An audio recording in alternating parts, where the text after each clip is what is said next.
Game theory has many important implications to international relations. Game theory was first developed by Newman and Oscar Morgenstern in this book, The Theory of Games and Economic Behavior, in 1944.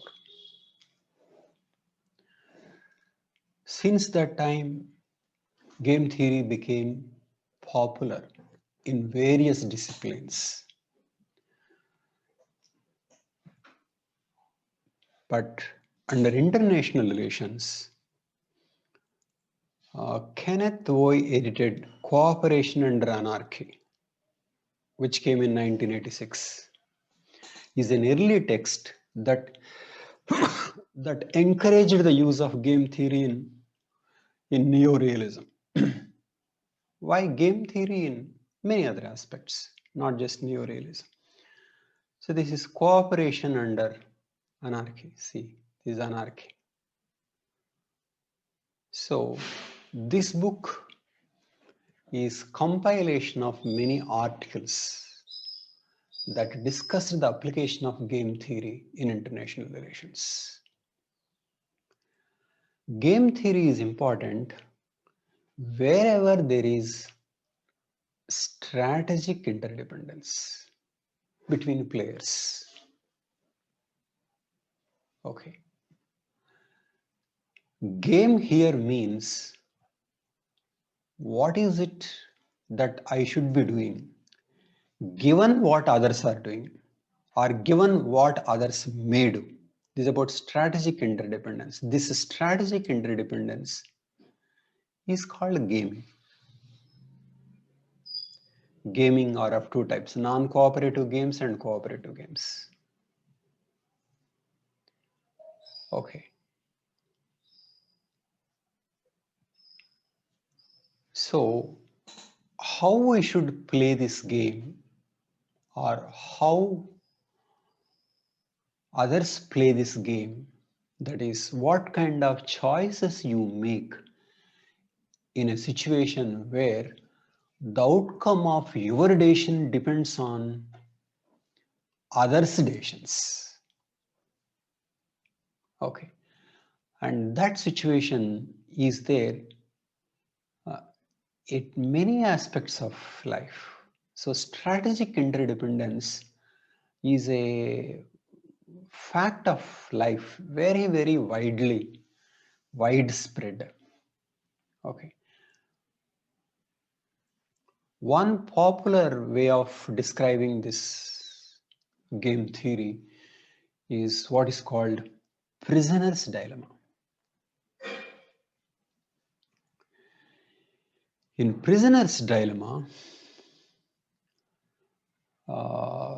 two prisoners are caught by the police.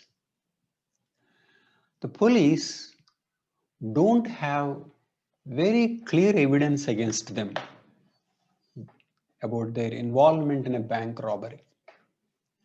They know something. They have a role, but there are so many other details that they do not know. So they keep these prisoners in two different rooms, prisoner 1 and prisoner 2. Prisoner 2. They ask the prisoner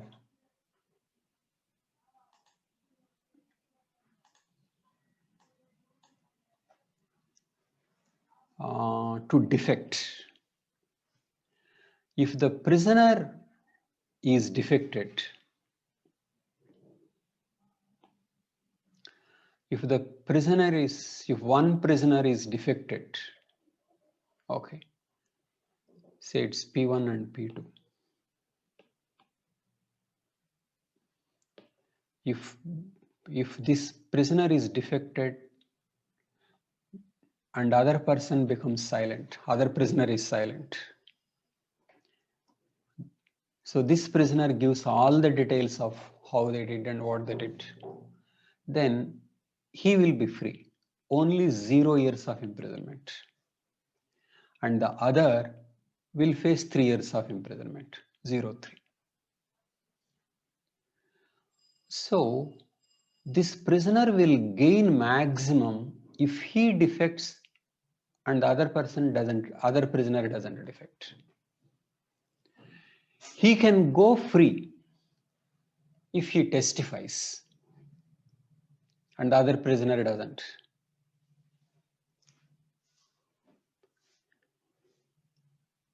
And he also fears that if he doesn't defect and if he is silent and the other person defects, he will get 3 years imprisonment, then the other prisoner will get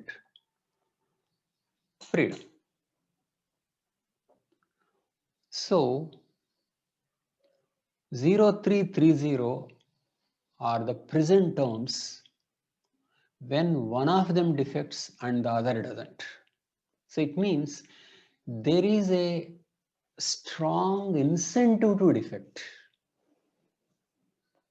He will go scot-free. So it means he will give all the details of what happened and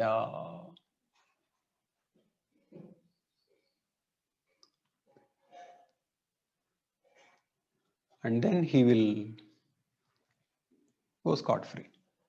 So there is a strong incentive to defect and also fear that the other person may defect. So this is a case of simultaneous decision making. This is a simultaneous game. And there is no communication between these prisoners. So P1 has to decide thinking in terms of what P2 may. P2 has to decide thinking in terms of what P1 may. And there is no communication between the two. Okay. So in that sense, if one doesn't cooperate and doesn't care about the other, one doesn't cooperate, then one may be free and the other person may be penalized. Okay. Suppose both defect, then each will face 2 years imprisonment. Suppose both are silent, then they get only 1 month because police do not know the full story. So if they communicate with each other, they will definitely choose this. But then there is no communication. Each one has to work out what the other person may do. Okay. So if they cooperate, suppose they tell each other before the robbery that we will not tell, and they stick to that, you can say this is a cooperative outcome.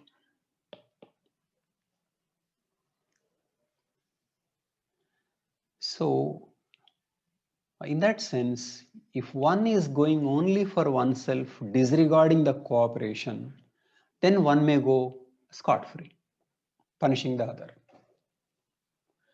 So what will these prisoners do is the game called prisoner's dilemma. Will they cooperate? Will they not cooperate? Under what circumstances they will cooperate is the issue. But this is one of the games, but very, very typical. Okay. In actual world of decision making, it can be much more complicated. It need not be one choice. It can be multiple choices. Choice 1, choice 2, choice 3, choice 4, like this, n choices. For person, say for a company, and for the other company also different choices, like this. So company 1 and company 2 n choices. But then the companies need not be only two. There can be n companies.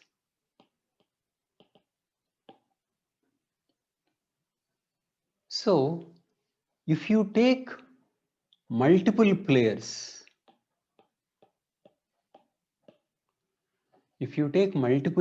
and multiple choices, then the issue becomes very complex and you need mathematical models. So this is an issue in mathematics. Okay. But the central thing remains the same. If they cooperate, outcome is different. And if they defect, outcome is different. And individually, defection helps if the other doesn't. But together, cooperation is the best outcome. But will they cooperate or they don't is an issue in the game theory. Okay. This particular simple problem of prisoner's dilemma has huge implications to the way we think, to the way societies function, to how the nation should be rated, and many other things. We are going to look at many applications, but let us look at one application. The person who gave mathematical theorizing to this prisoner's dilemma, taking into consideration many players and many choices, is a mathematician by name John Nash. John Nash. And a movie is made on John Nash titled A Beautiful Mind. So this depicts his life as well as his many psychological problems of schizophrenia and paranoia. Okay. But in this movie, there is one, it shows that how Nash got the idea of what would later become Nash equilibrium. But before we discuss Nash equilibrium, let us first see how Nash reasoned that Adam Smith was wrong. So this prisoner's dilemma has huge implications because Adam Smith said that you work for yourself. Adam Smith's theory of selfishness is you work for yourself. For yourself. And if everybody for himself, everyone for oneself, then it will lead to common good. This is one foundational idea in economics. So this glorified selfishness. Be selfish. And this is against the entire religious teaching of be kind, of Christianity, and many other religions. So what Smith said was not in tune with the previous religions. And so capitalism was founded on be selfish. And he is saying, if you are selfish, common good will be served. This is turning the entire religious teaching upside down. But this is what Adam Smith said. So Nash friends in the movie were discussing about how to get girls. There were 4 boys And there are 5 girls, 1 blonde and 4 girls. 1 blonde and 4 girls.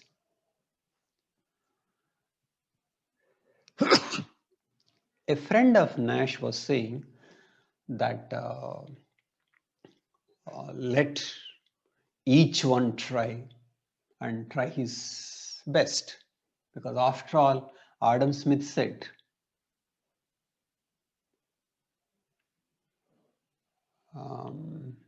he said, every man for himself, and individual ambition serves common good.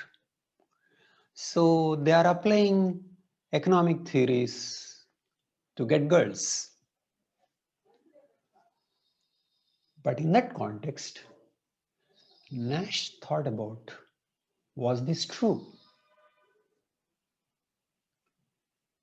Then he thought,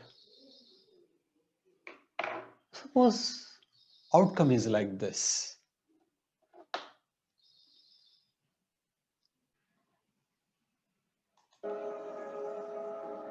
We block each other. Not a single one of us is going to get her. So then we go for the friends. But they will all give us the cold shoulder because nobody likes to be second choice. But what if no one goes for the blonde? We don't get in each other's way. And we don't show the other girls. And see we win. That's the only way we all get laid.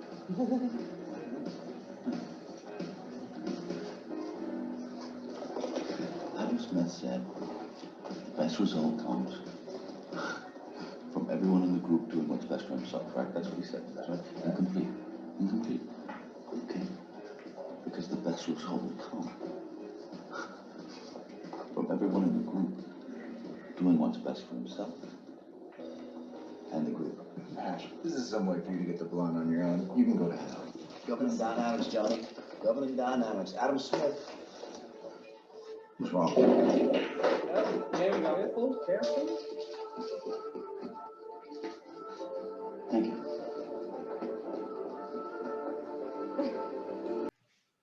So the point that Nash understood is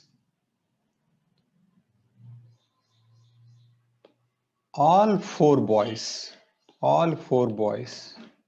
approach Blonde and she rejects. Then all 4 will approach her friends. Then, because these girls don't want to be anybody's second choice, they will also reject. So these 4 boys are missing all the girls. On the other hand, Nash thought, if they don't approach Blonde and they in their first attempt approach these girls, 4 other girls, then all will be successful. But for that to happen, these 4 boys should come to a prior agreement to cooperate.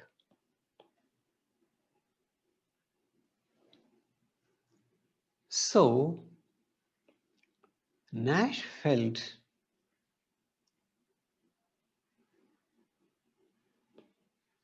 every man for himself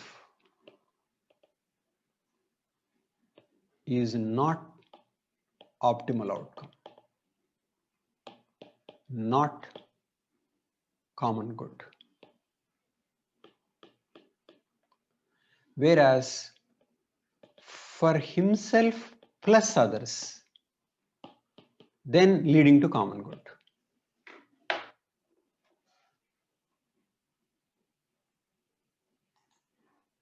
So it is a very simple theory. So he felt Adam Smith is wrong.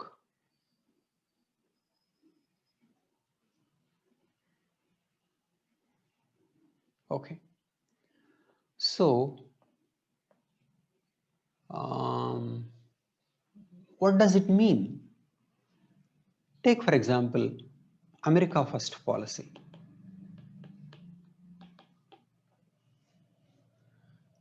So a nation trying to maximize its only interests,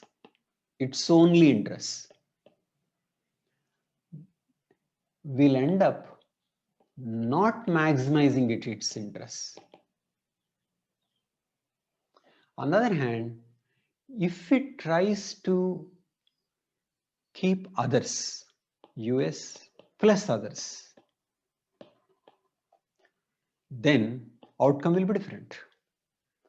So which means pursuit of me first will not lead to maximization of interest, will not or may not. In this case, it will not. Okay, so this has implication for foreign policy. But of course, one can say after 4 boys uh, deciding to cooperate and not go for blonde and go for other girls, they decide.